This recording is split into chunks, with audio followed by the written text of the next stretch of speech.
Welcome to the Tallahassee Trust for Historic Preservation Guide on how to complete a Certificate of Appropriateness application for work items related to your historic home. As you look at this first page of the application, please do your best to fill out every question to the best of your ability. Don't worry if you come across something you're unsure about, especially if you're helping a homeowner complete this form. Many details, like the historic name of a building or its original construction date, might require a bit of research. That's perfectly all right. If anything is unclear or missing, our team is here to help track down the answers. The goal is to provide as much information as you can, and we'll work with you to fill in the gaps. This form asks for a lot of detailed information, and it's understandable if you don't have every answer. That's why the attachments are so important. They give us the visual context we need to understand the scope of the work, the existing conditions, and your intentions. So, if you're ever unsure about how to describe something on the application, remember, a clear picture or a detailed drawing is often the best answer. Page 3 of the application is where you describe the work you plan to perform. Please be as detailed as possible.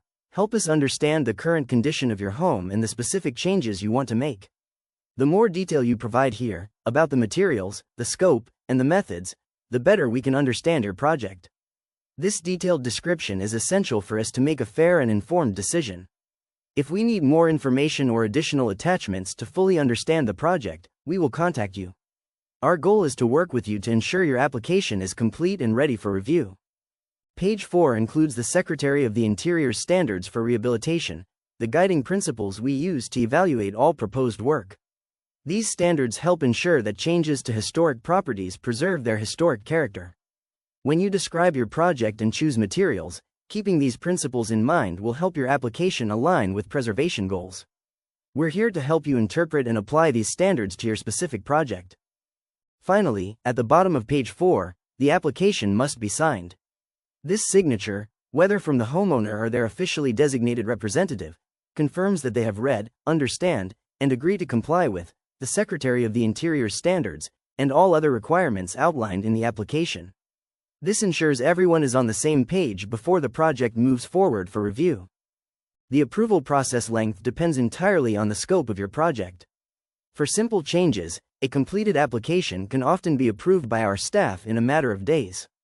However, for more complex projects that require a full review by the Architectural Review Board, the timeline is longer.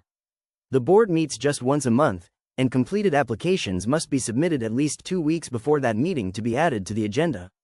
We recommend planning accordingly to ensure your project stays on schedule. Once your application is approved, the process is straightforward. First, you will receive your official Certificate of Appropriateness from our office. Next, you'll take that certificate to the city's permit office. Not only is it required for them to issue your building permit, but it also entitles you to have all associated permit fees waived, which is a significant benefit of going through this process.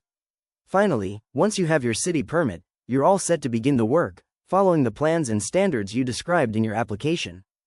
And remember, whether you have questions about the COA process, need guidance on your historic property, or just want to learn more about Tallahassee's preservation efforts, the Tallahassee Trust is here for you. Please don't hesitate to reach out to us by phone or email. We hope you found this video helpful in understanding the COA application process. Be sure to subscribe to our channel for more updates from the Tallahassee Trust, and to stay connected with our ongoing work to preserve the history and character of our community.